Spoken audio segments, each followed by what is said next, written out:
In this screencast, I want to talk about a whole bunch of things that you might think are true from high school, but which are really just equivalent to Euclid's parallel postulate. And remember, Euclid's parallel postulate says if you have a line and a point not on the line, there is one and only one parallel through the point to the line, parallel to the line. Euclid's fifth is equivalent to the Euclidean parallel postulate. Euclid's fifth says if you have two lines and they're cut by a transversal, and these two angles add up to less than 180, they intersect on one side, on the side of the transversal where the sum is less than 180. That is equivalent to Euclid's parallel postulate. The statement that if L and L prime are parallel lines, and some transversal intersects L, then it must intersect L prime. Should have had those the other way, shouldn't I have? If it intersects one of two parallel lines, it must intersect the other. This idea that a transversal must intersect both lines, that's a bad way to say it, because transversals do by their definition intersect both lines. If a line comes through that you imagine to be a transversal and it intersects one of two parallel lines, if you think it must intersect the other, then you are dealing in a Euclidean world. Because in a different world, a line could come through here and then veer off like so. Perpendicularity is the same way. If you have L and L prime, and you've got some perpendicular here, if you argue that it must also be perpendicular here, then you are playing with Euclid's parallel postulate.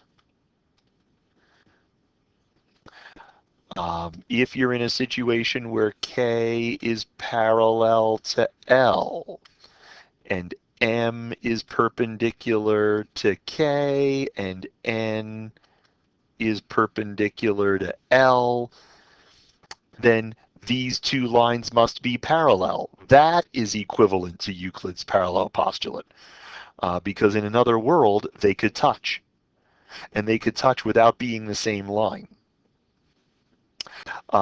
This is going to be bonkers. If you've got L parallel to M, and you got M parallel to N, well, it could be in another world that this happens and this line just never hits M.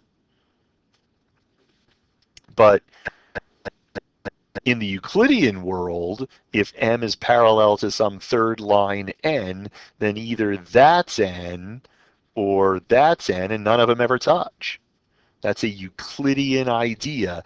It is not provable in neutral geometry. The idea that the sum of the measures of the angles of a triangle must be 180 is a Euclidean idea, and we prove that to small people using the converse of the alternate interior angles theorem. We say, hey, here's triangle ABC. Hey, take a look at this right here. Let's draw the parallel to BC. Those are congruent. Those are congruent. So in the same way that these add up to 180, these must add up to 180. We use the converse of the alternate interior angles theorem to prove this to small people. So this is definitely a Euclidean idea.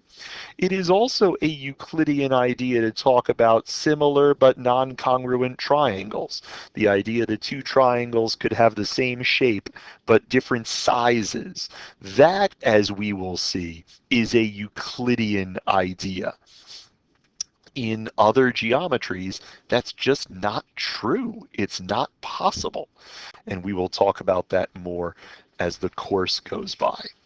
So here's the thing for us. There's a whole body of mathematics from hundreds of years ago where mathematicians were saying to themselves, well, this is stupid. This is absolutely stupid. Of course all of these things are true. And we're going to show that all of these things are true. We're going to make a rectangle happen in neutral geometry. And you and I are going to see in the lessons that follow, well, in the videos that follow within this lesson, what goes so tragically wrong when they try to do that. Okay? Very well. See you later.